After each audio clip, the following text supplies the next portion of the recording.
Good morning. I gotta show you this one.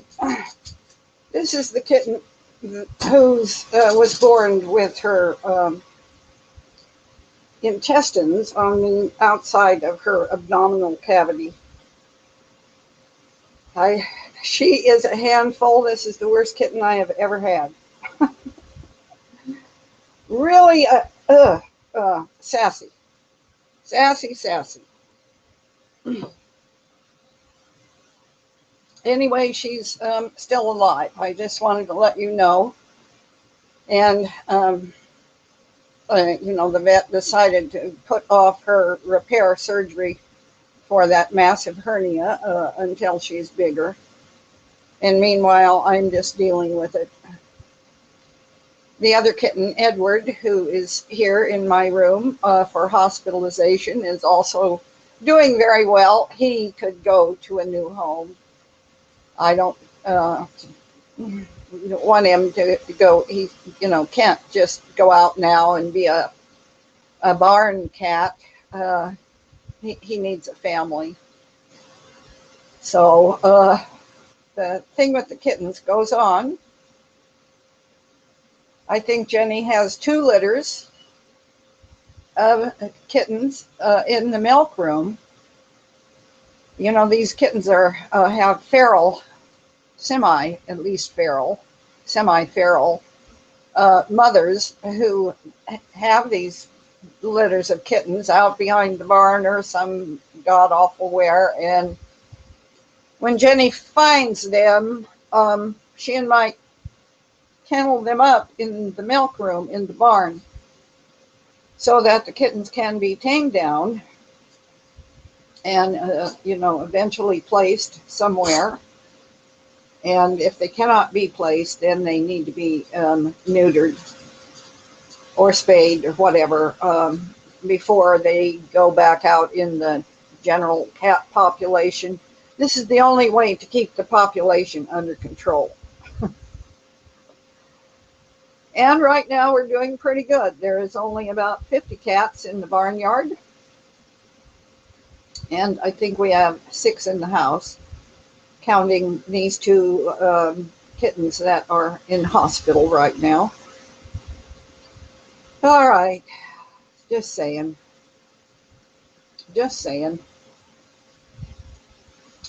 Jenny's been outside mowing. The heat and humidity has improved. It's tolerable today. Yesterday was horrendous. Yesterday it was so hot and so humid. I think it must have been a record breaker.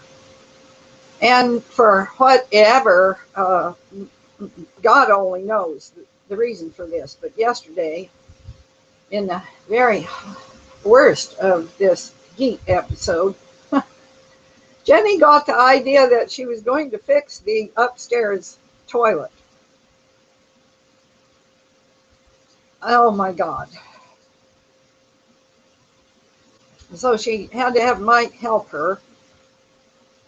She had purchased, the day before, she had purchased a new toilet tank. And she first had Mike carry this up the stairs and remove the old one.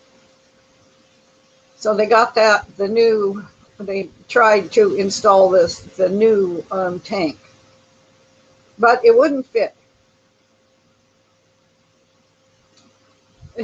I need to shorten this story up. It turned into a very long story, and it involved Mike carrying toilets up and down the stairs 4 different times.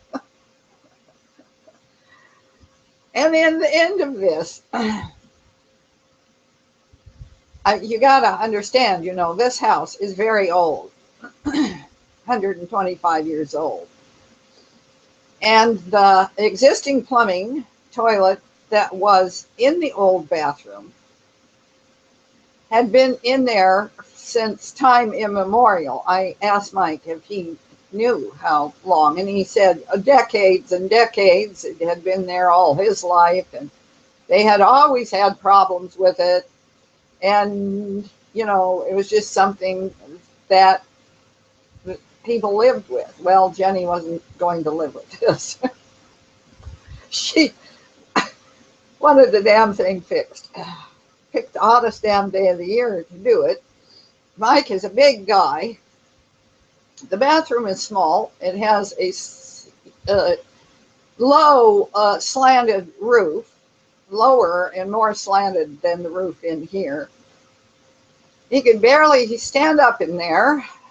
The shower rod was draped with ladies' unmentionables that had been rinsed out and hanging up there. And there's house plants, and the kitty litter box had got tracked onto the floor, and it was hotter than hell. He couldn't hardly turn around. Plumbing tools everywhere. And he said, "This is it. Officially, this is the last plumbing I'm ever getting involved in," he said to Jenny. And I was standing in the door, and I looked in there, and oh, Jenny, she had this look on her face. Jenny likes to do plumbing. She's a really good plumber, but she's a small, petite woman, and she can't do that heavy lifting of carrying the toilet and all this up and down those stairs. And so poor Mike. And I'm standing in the doorway there, and I didn't know whether to laugh or what. And I said, "Oh my God, you guys, this just almost looks painful." And Mike, you know, he's a man of few words, but very direct. And Mike said, "Yes, it is." So that was the ruckus that went on all day yesterday. Consequently, I never did get my hair washed. My hair is still just stringing. It is still too hot, too humid, but life is going on. And I don't even know. I got to talk about some things. Time is getting short, but we have to take advantage of the internet while it is still available to us. There is always this feeling of pending, like a premonition or a pending dread of a time when the grid's going to go down and the internet's going to be shut off. We will all become isolated. Maybe that won't happen, but I would expect that at least there will be interruption, if not a total downage at some point. And I cannot tell you how I have dreaded that. However, in my case, I guess the worst that can happen to me personally already has happened, and I ought to not feel the foreboding about that particular part of it. You know, if you're already dealing with the worst, what the hell else can happen next? Trying to go on. I'm going to string some pieces together. I hope it will make some sort of sense. I will be changing screens. And the screen you can go to if you like while listening to this is posted on this video.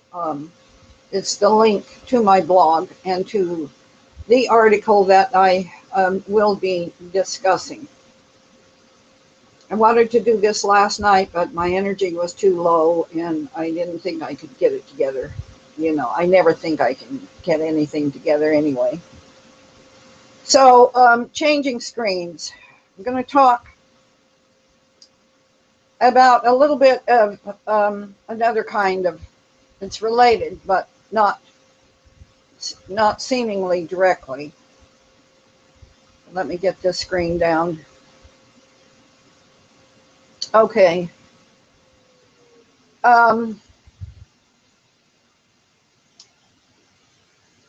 One of the first breaking news live TV broadcasts that I can remember. There may have been others, but this is the first one that I can remember that, stuck in my mind. And this was in 1967, in June.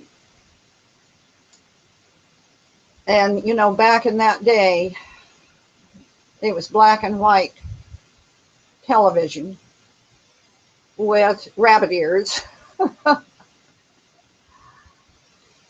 Reception was very poor.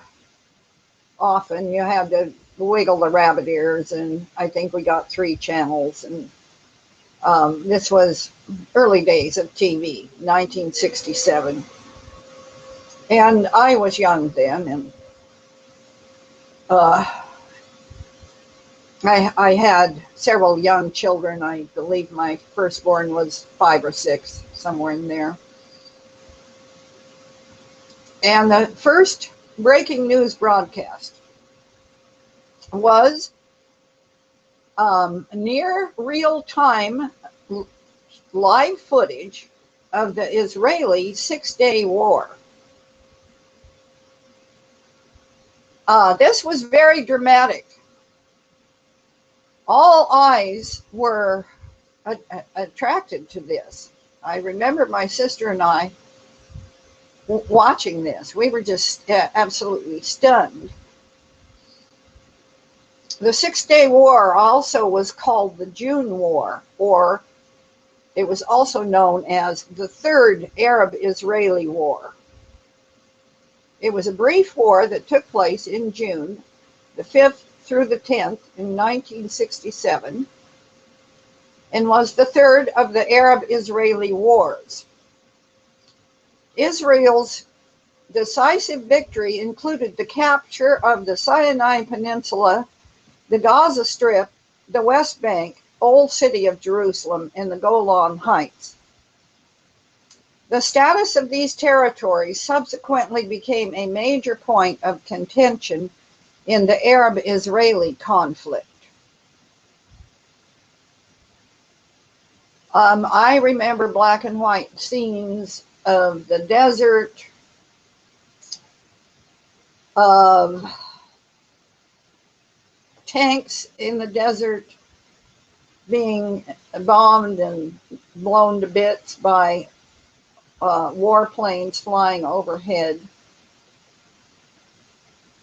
And this went on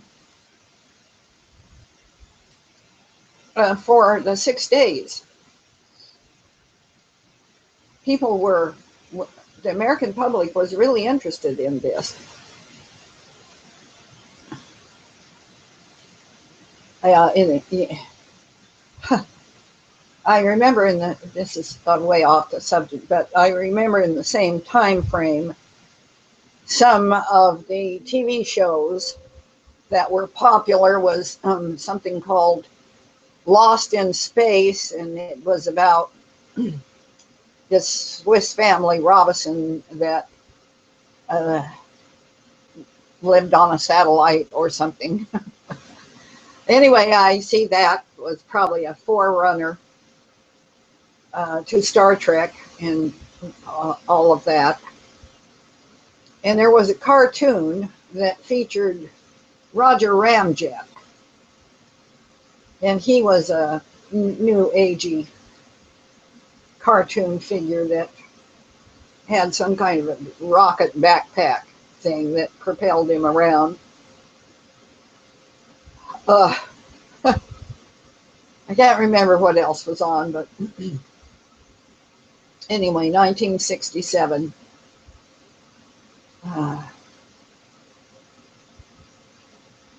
The point I'm making with this is, after that,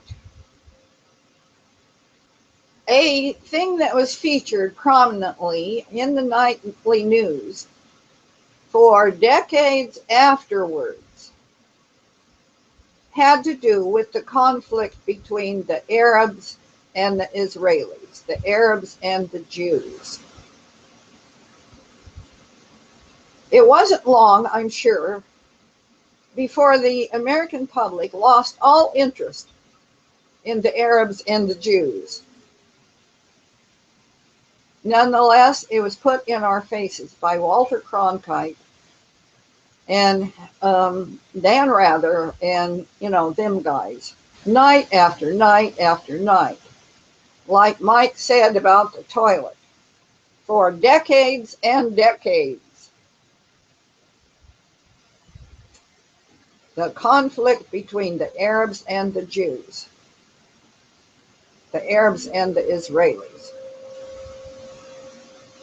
And now I look at that and I recognize it as pure propaganda. We were trained over and over and over again to believe that there was a conflict and a separation, a complete incompatibility between these two groups. I now think that actually there is minimal conflict. Certainly there is minimal, if any, conflict at the top of the food chain. Okay, now bear that in mind. That is my understanding at the present time. As with everything, I could be completely, absolutely blown out of the water wrong. I don't care. I don't have to be right. I just have to do the best I can and tell the truth that I know in my heart, and do the best I can. And angels cannot do more. All right, now I am switching myself to another screen where I find this article now posted at the top of the list on my blog, The Armenian Genocide and My Grandmother's Secret. I want to talk about this. This was posted in April of 2015. I think I may have known, I probably saw something about this in passing in 2015, but to my recollection, I didn't pay much attention to any information, and I don't think we discussed it in any way.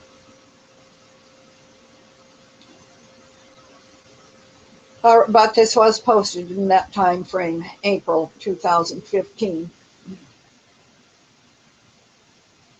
Quote, a distant signal was given. It sounded something like a trumpet. Another quote, for we rest not against flesh and blood, but against principalities, against powers, against the rulers of the darkness of this world, against spiritual wickedness in high places. Ephesians 6:12. This writer begins, decades ago when I was very young, my grandmother, Mary, told me a haunting story I've wondered about ever since.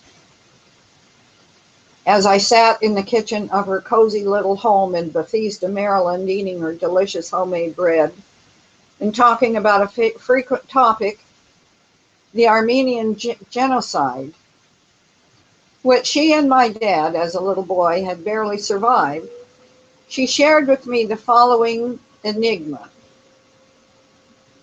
The Turkish people are very hospitable people, she said with surprising warmth. seeing as they had murdered her husband and dozens of other members of her extended family. Just a few of the 1.5 million Christian Armenians killed by the Turks during the first genocide of the 20th century. Grandma knew the Turkish people well, not just from having grown up in southern Turkey, but from having returned several times to the old country later in life during more quiescent times. However, continuing her story, she intimated to me that the Muslim Turks lived under a spell of strange forces. Now, I am interested in this spell of strange forces.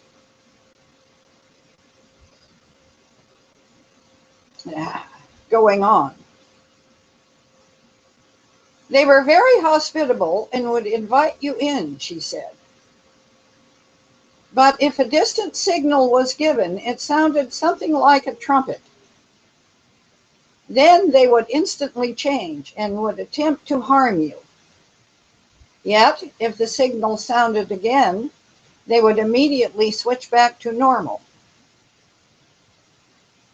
Even, she added by way of illustration, even if they had injured you after the first signal, as soon as the second signal sounded, they would bind up the very wounds they had inflicted upon you. As I said, a very, very strange tale with overtones of the Manchurian Candidate and its post-hypnotic suggestions. Remember the Queen of Diamonds? Triggering murderous pre-programmed behavior.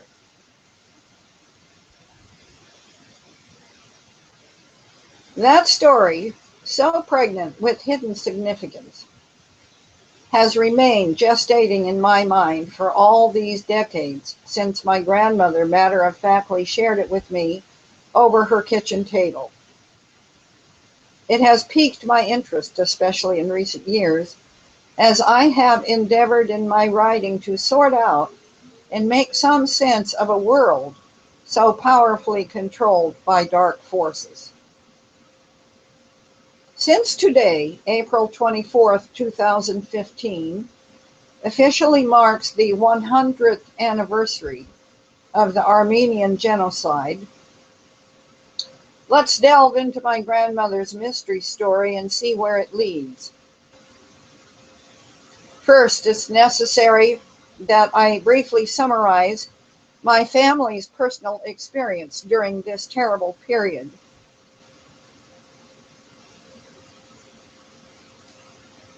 If you embrace the Islamic religion, you will be saved.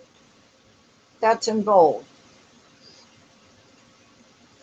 It was 100 years ago, and my dad, just a toddler then, along with his mother and baby sister, were among thousands of Armenian Christians being herded into the Syrian Deir Desert, east of Aleppo, to die. That's right, to die.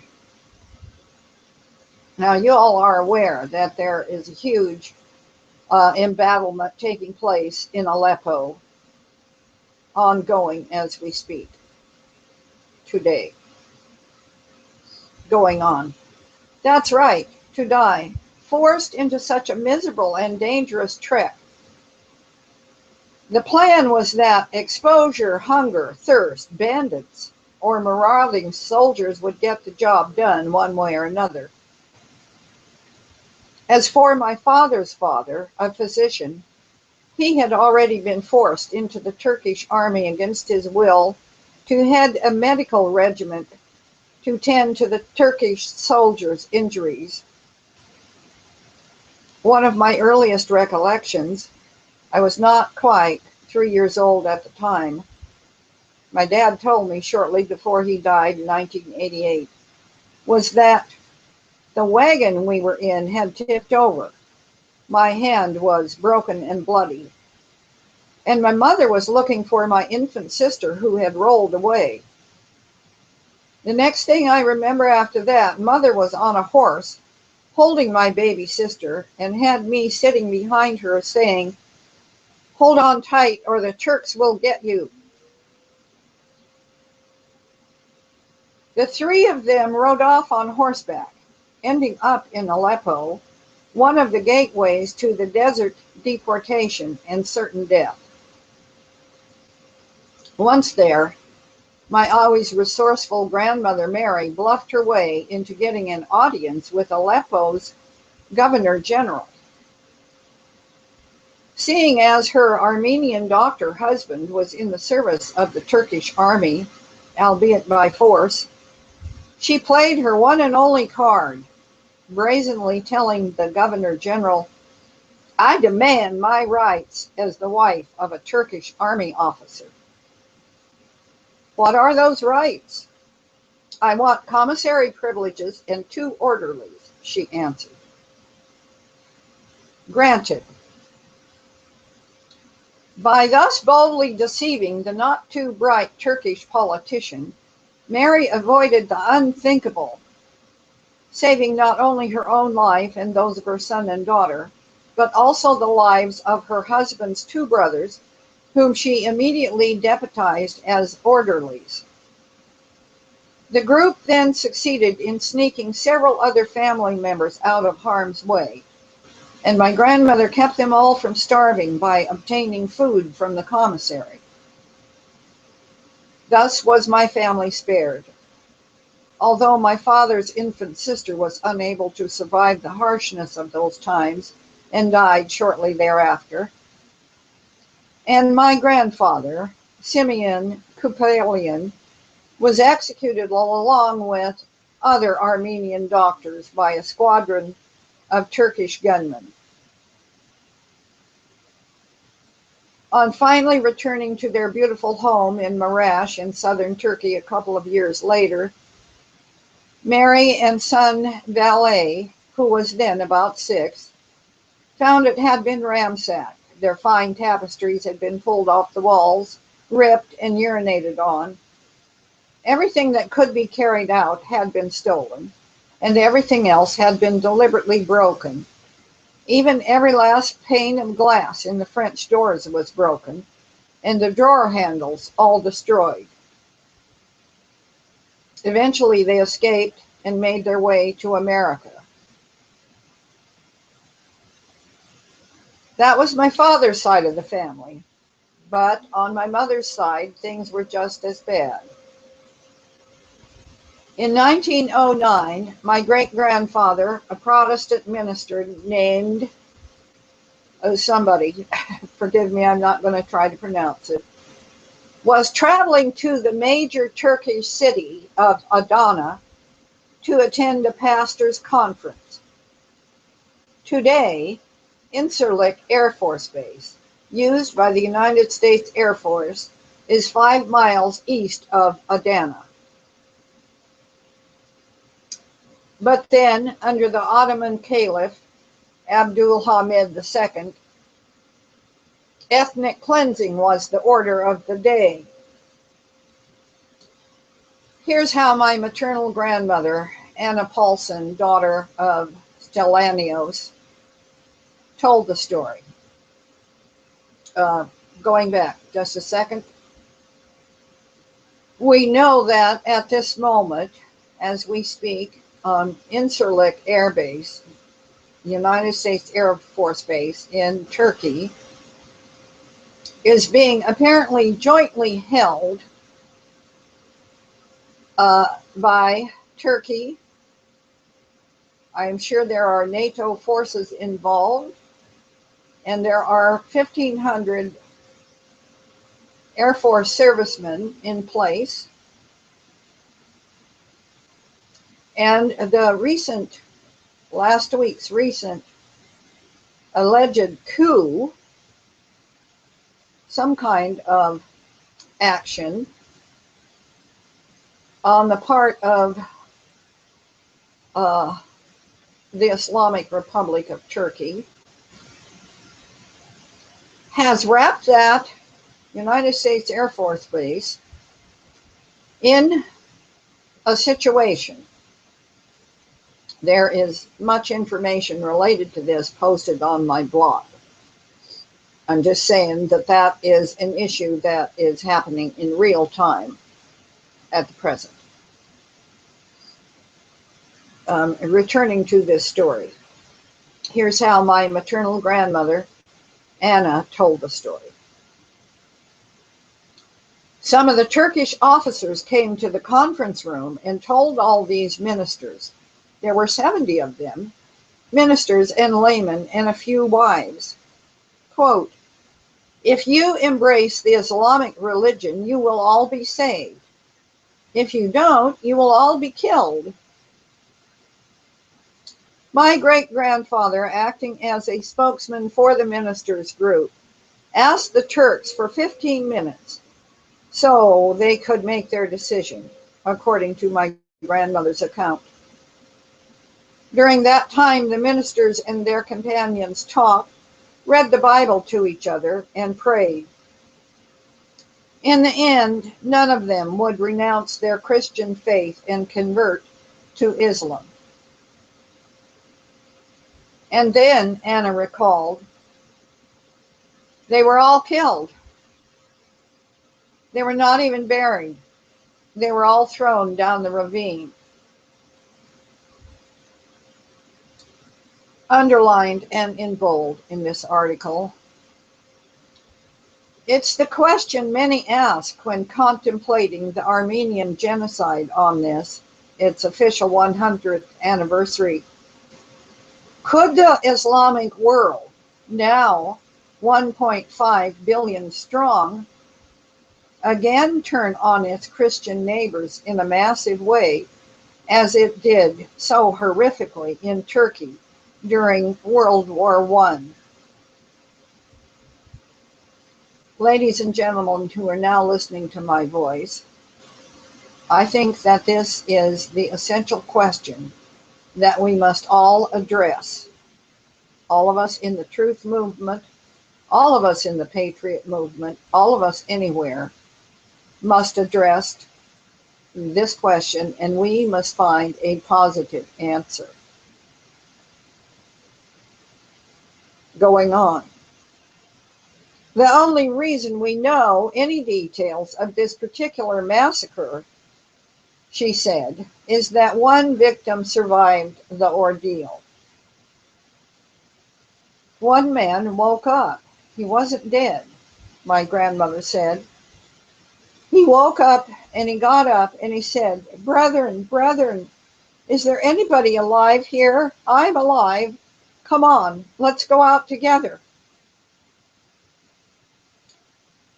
Ultimately, by the grace of God, both sides of my family made it to the promised land, America.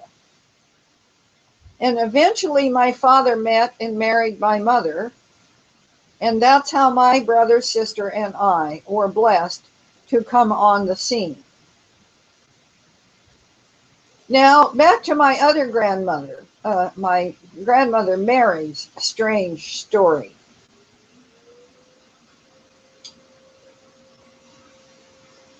Any thoughtful person, even without any particular knowledge of mind control, hypnosis, or brainwashing, could offer a reasonable hypothesis as to what is being described by my grandmother.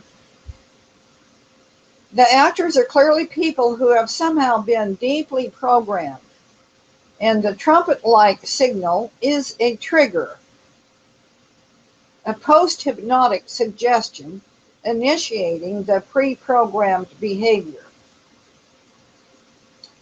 Interestingly, I mentioned this story to a colleague of mine who lived in a country that was once part of the Ottoman Turkish Empire. His response to my grandmother's scenario, where on signal Turks turned on innocent people to kill them, but stopped midstream at the second signal and even resumed their hospitality to the point of patching up any injuries they had caused, was to recall his own time living among a culturally Muslim population whose ancestors had lived for 5 centuries under Turkish rule. The people were extremely hospitable, he recalled. But after living in the country for some time, I learned there was another dimension to how they generally perceived foreigners. I had the feeling that some of the most outwardly welcoming people could stab me in the back. Encouraged that I might be onto something, I reached out to noted Islam scholar Andrew Botham for help. After doing a little research, Andrew called me back and said enthusiastically, "Your grandmother is right. The mysterious trumpet-like signal was a bugle," he informed me, leading me to a series of books and other contemporary genocide reports with additional details. A quick sampling. There was this New York Times story from September 25th, 1915, quoting a Dr. M. Simbad Gabriel, head of a United States-based Armenian organization. The doctor said that greed, religion, and politics all combined to induce the Turks to massacre the Armenians. The government was always behind every massacre, and the people were acting under orders. When the bugle blows in the morning, he said, Turks rush fiercely to the work of killing the Christians and plundering them of their wealth. When it stops in the evening, or in 2 or 3 days, the shooting and stabbing stop just as suddenly then as it began. The people obey their orders like soldiers. And then there was Simon, chair of Armenian Genocide Studies at Clark University. At Friday prayers in the mosque, Muslims were encouraged to attack Armenians. After prayers let out, a bugle would sound from the minarets for the attack to begin, and then a bugle would sound for the attack to end. And then there was, contained in Bostham's own book, The Legacy of Jihad, this chilling account by Scottish historian Lord Kinross. Each operation between the bugle calls followed a similar pattern. First, the Turkish troops came into a town for the purpose of massacre. Then came the Kurdish irregulars and tribesmen for the purpose of plunder. Finally came the Holocaust by fire and destruction, which spread with the pursuit of the fugitives and mopping up operations throughout the lands and villages of the surrounding province. Cruelest and most ruinous of all were the massacres of Urfa, where the Armenian Christians numbered a third of the total population. When the bugle blast ended the day's operation, some 3,000 refugees poured into the cathedral hoping for sanctuary. But the next morning, a Sunday, a fanatic mob swarmed into the church in an orgy of slaughter, rifling its shrines with cries of, "Call upon Christ to prove himself a greater prophet than Muhammad. Go ahead, call upon your Christ. Let's see what he does for you." Then they amassed a large pile of straw matting, which they spread over the litter of corpses and set alight with 30 cans of petroleum. The woodwork of the gallery, where a crowd of women and children crouched, wailing with terror, caught fire, and all perished in flames. Punctually at 3:30 in the afternoon, the bugle blew once more, and the Muslim officials proceeded around the Armenian quarter to proclaim that the massacres were over. The total casualties in the town, including those slaughtered in the cathedral, amounted to 8,000 dead.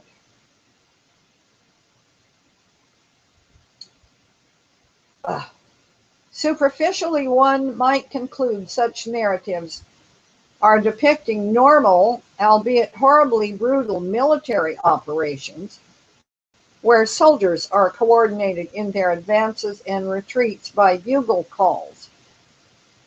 But there's much more going on here.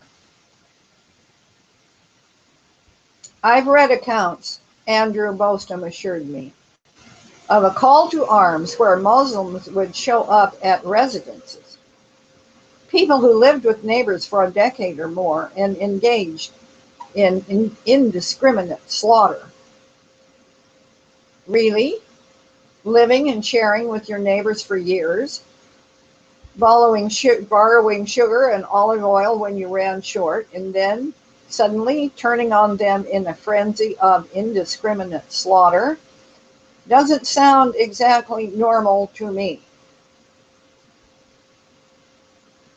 Let's freeze frame this whole bugle massacre business for a minute and shift our focus to another bizarre but disturbingly common phenomena in today's Arab Muslim world, so-called honor killings. A teenage girl whose father, mother, and brothers, one would assume, share a natural love, affection, and protectiveness toward her, is observed walking down the street with a male non-relative and perhaps even holding hands with him. In response, the girl is stabbed to death by her brothers, or her mother, or father, or all of them together, stabbed not just once, but often dozens of times in an orgy of slaughter, like the most deranged psychopath might commit. This fate is meted out to girls and young women for something vaguely considered to have brought shame or dishonor upon a family. The poor girl's offense could be that she refused to enter into an arranged marriage, or was in a relationship that wasn't approved of by the family, or had dressed in a way deemed inappropriate.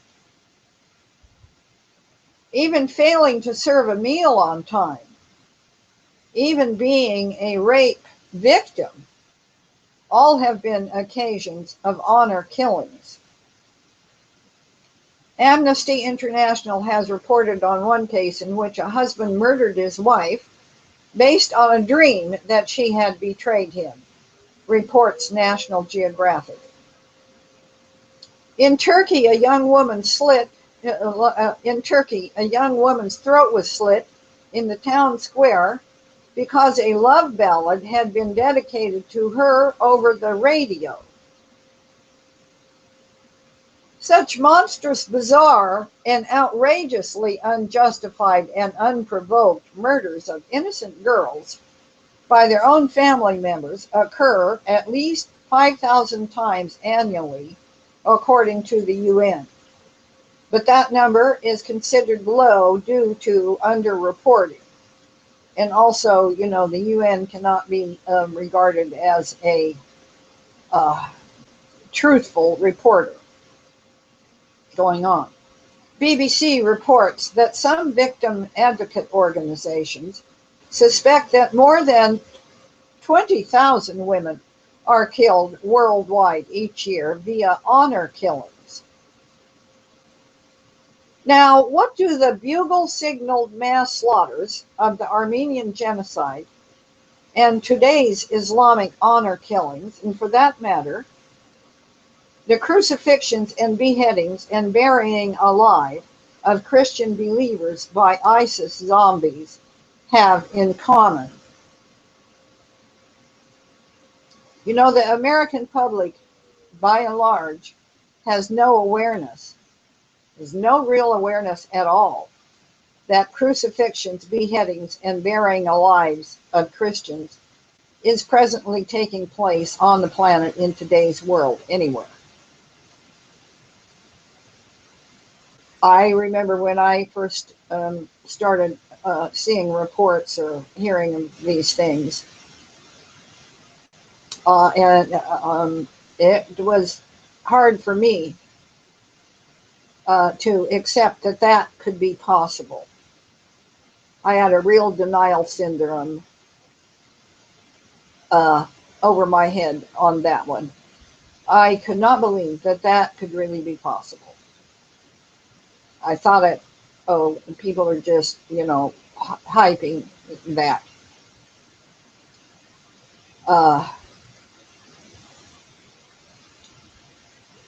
So in addition to the fact that there is very little information available to the American public on this, the denial syndrome about it is pretty intense.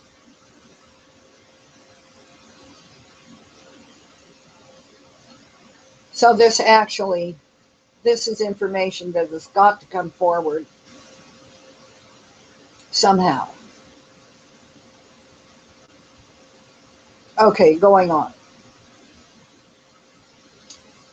What do the bugle signal mass slaughters of the Armenian genocide of 100 years ago and today's Islamic honor killings, and for that matter, the crucifixions, beheadings, and burying alive of Christian believers by ISIS zombies have in common?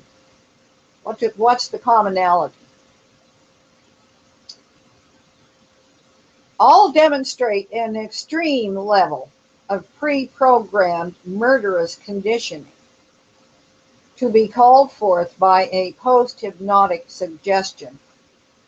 A bugle sound, a sister crossing some preset behavioral line, an encounter with a Christian holding fast to his or her faith. And I'm going to add in here the most obvious one of all is that cell phones and videos on the internet and news episodes which make the mainstream news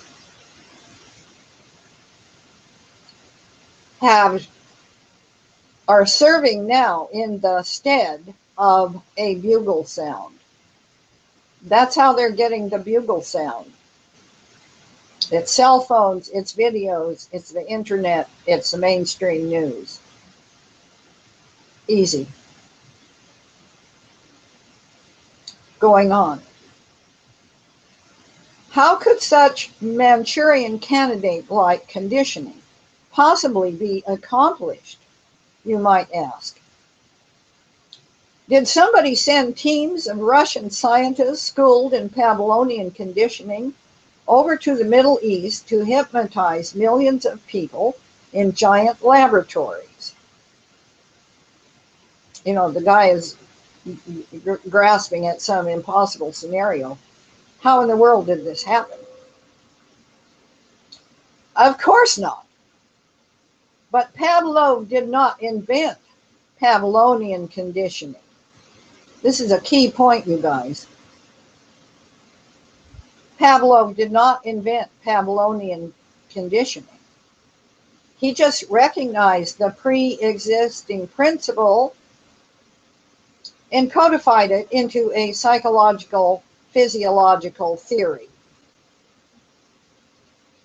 But cruel, predatory, psychopathic, conscienceless people have always seemed to understand how to program and control others in this way. Now that's the truth. Cruel, predatory, psychopathic, conscienceless people have always seemed to understand how to program and control others in this way. because it's demonic. Going on. For example, African warlords have been notorious for recruiting and creating, i.e., programming, child soldiers, often turning kidnapped children into the most brutal and unhesitating killers of all. One common conversion technique: force a child to kill a family member or friend. Shoot your friend in the head or I'll cut your hand off right now, kid. If the child shoots his friend, he's converted, usually for life, since the searing guilt of what he has done prevents him from ever going back to any other life. We are now observing ISIS using virtually the same techniques to recruit and condition young children to become murderous jihadists. A similar technique is common in gang initiations all over America. To join, you must commit a crime, slash a stranger in the face with a knife, even commit murder, before you can become a member, which assures both legally and physiologically that there's almost no way out for you. Gang members have actually talked to me about this, and this is true. It's doubtful many gang leaders, African warlords, or ISIS recruiters have taken a course about hypnosis, brainwashing, or Pavlovian conditioning. Yet the dark knowledge of controlling and programming others is something human predators always figure out and exploit. The demonic entity within always knows. The demonic entity within knows how it got into that human being. Going on. What about the recent ISIS conversions from the West?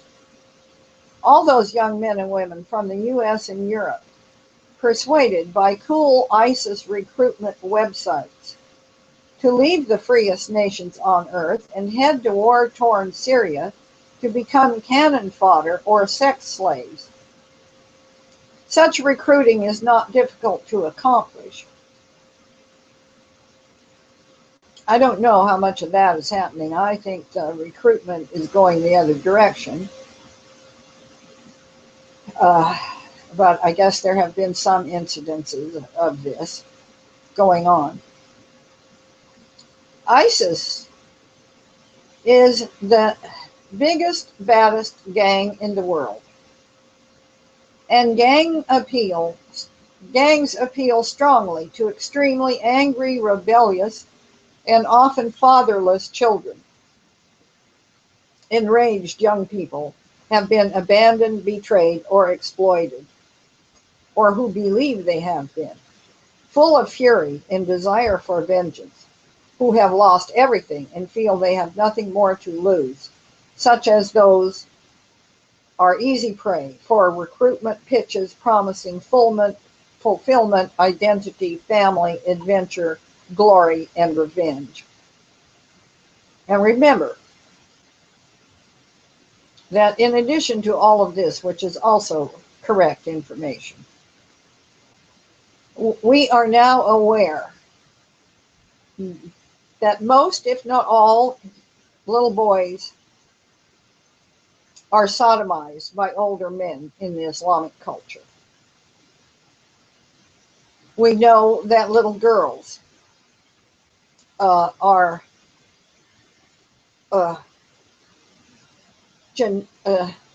their genitals mutilated. We know that the little girls are probably also sodomized. Their vaginas are left somewhat intact so that they would remain marriageable. But no doubt they're also sodomized by the adult males. People who have in childhood experienced such trauma cannot form normal bonds of love, trust, faith, the civilizing qualities. They cannot. Um, we have looked at, and there is information back on my blog about how sodomy, the practice of sodomy, is the connecting commonality in much of all of this. Anyway, going on. In the case of ISIS, in addition to all the standard benefits of gang membership, recruits are also assured they are the chosen of God, superior to all other people in the world, except fellow Muslim brothers and sisters, and are going to help establish a glorious Islamic paradise here on earth. Plus, they get to slaughter all the vile infidels who get in their way. And the males are promised lots of hot women, both now and in the next life. They already have the little boys. I don't know that this promise of hot women. That could be even a line, because these Islamic men don't value women, hot or otherwise. That aspect may be part of the propaganda, because it is somewhat, you can sort of believe that, because normal men can relate to such a promise. But as I look at it, I don't know. See, we're just seeing all kinds of shit here. Anyway, going on. Oops. I scrolled ahead of myself. I may not be able to finish all this anyway. Repeat. In the case of ISIS, in addition to all the standard benefits of gang membership, recruits are also assured that they are the chosen of God, superior to all other people in the world, except their fellow Muslims, and are going to help establish a glorious Islamic paradise here on earth. Plus, they get to slaughter all the vile infidels who get in their way. And the males are promised lots of hot women, both now and in the next life. You see, whether it's ISIS, Al-Qaeda, Boko Haram, the Al-Nusra Front, or other modern-day jihadists, or their Turkish predecessors in the Ottoman Caliphate a century ago, whether, for that matter, it's the Christian-hating automations of North Korea, or in other communist nations throughout the world, when it comes to those who persecute Christians, we are looking at people firmly in the grip of exceedingly dark forces. And since darkness cannot stand the light, it burns, they feel compelled to attempt to put it out. Yet they cannot. For although the persecutors enslave, they are the true slaves. Though they imprison, they are the real prisoners. Though they kill, they are the ones spiritually dying.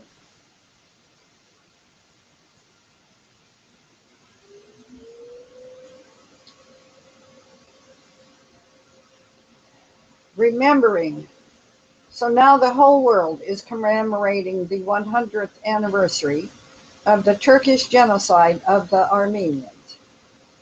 Well, except for Turkey.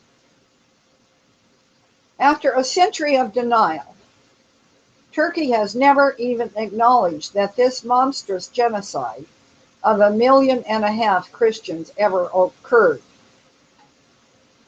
Unfortunately, there's a grave danger in failing to come clean, and that is, the great crime is likely to be repeated.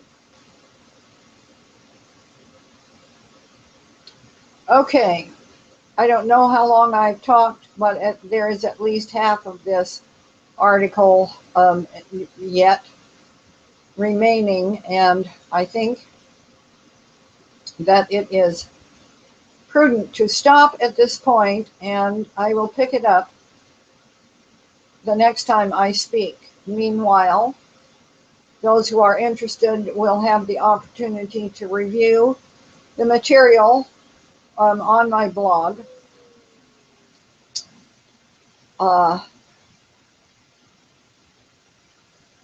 And oh dear, there is one other thing, unrelated, but yet it is related.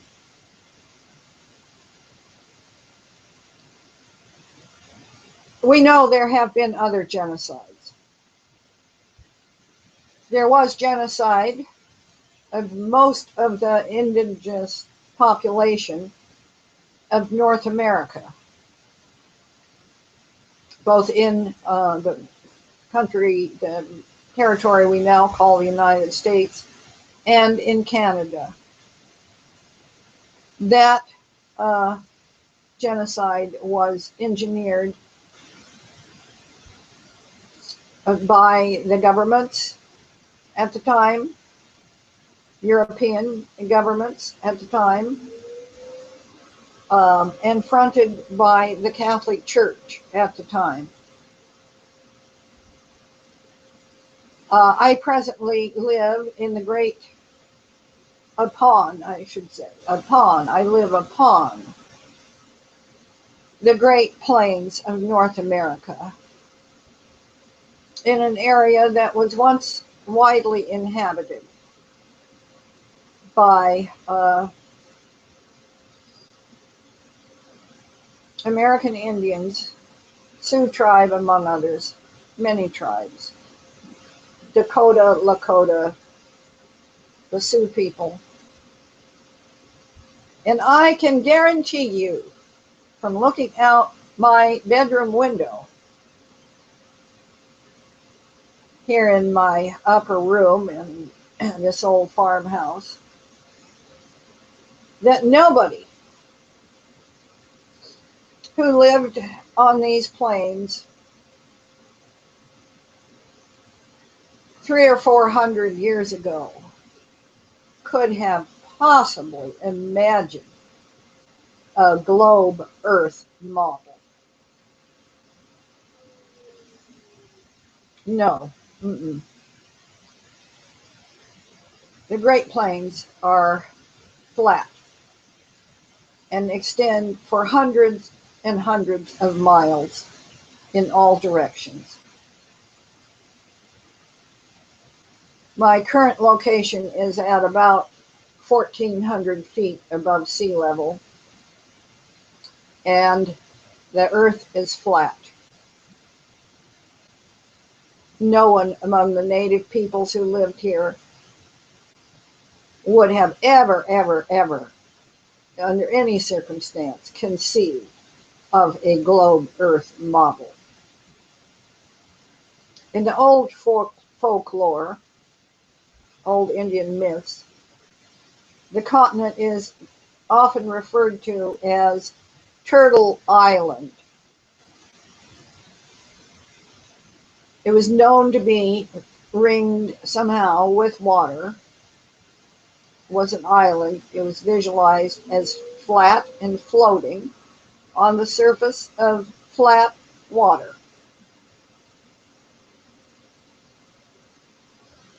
The earth was flat. The globe Earth model was forced upon the North American continent by the invaders at that time which was spearheaded by the Holy Roman Catholic Church of the day.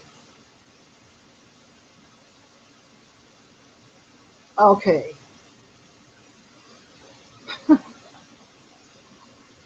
I went totally over the edge there, but that's...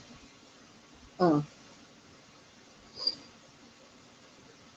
right, changing screens. I'm going to find myself here so I can shut myself off. We'll get on with the day, and I don't know that I will speak with you again tonight or not. I will say that at last account, there were many people from Russia viewing my blog. I'm very pleased. I'm pleased with all the people, wherever on the wide flat earth, who visit my blog. We are all in this together, and together we must confront, come to understand, and confront the issues of our times. And I love you all. Talk to you later.